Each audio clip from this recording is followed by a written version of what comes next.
by humility. Well. If me and Brother Chisholm are working together, we're trying to accomplish something. The worst thing that will hinder our progress is competing with each other. Amen. If we're trying to build a house and he say, well, no, I hammer better than you. And so we have a hammering competition as opposed to each of us doing our part. Which at the end of the day, watch this, can I just say this? At the end of the day, when the competition's over, it still ain't going to be the hill of beans. The house is continually delayed.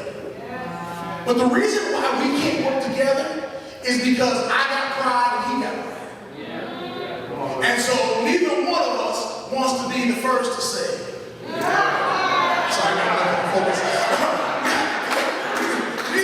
Neither one of us wants to humble ourselves. I got a good night's sleep last night.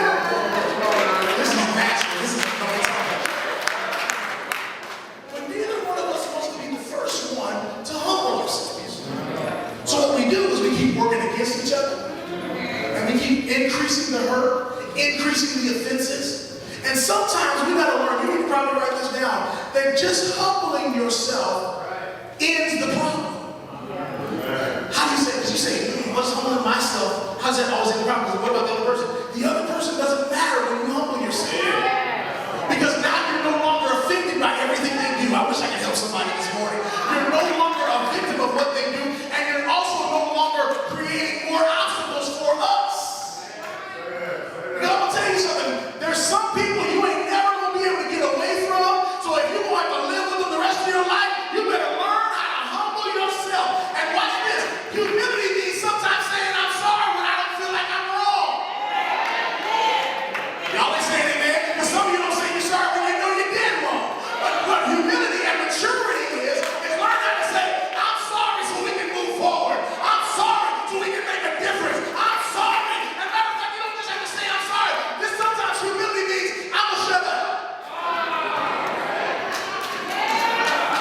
Now, some of you just doesn't have to never is I ain't going to shut up. No, sometimes, in order to have the greater good show up in your life, you got to just shut up. Because sometimes when you shut up, it will show out. And they'll end up figuring it out better by showing them than when you told them, I'm not going to sit here and waste another year of my life arguing. I'm going to just sit here until you realize I was right. You let yourself out if you want to. Time was talking. Some of y'all can't shut up. You're like, that's just too much for me. Praise yourself. You like Naaman. The Lord told Naaman, you probably go pick yourself in the Jordan 7 times. He was offended. And the prophet said, if I asked you to do something hard, you'd have been happy about that. I asked you to do something easy and you can't make it. That's how some of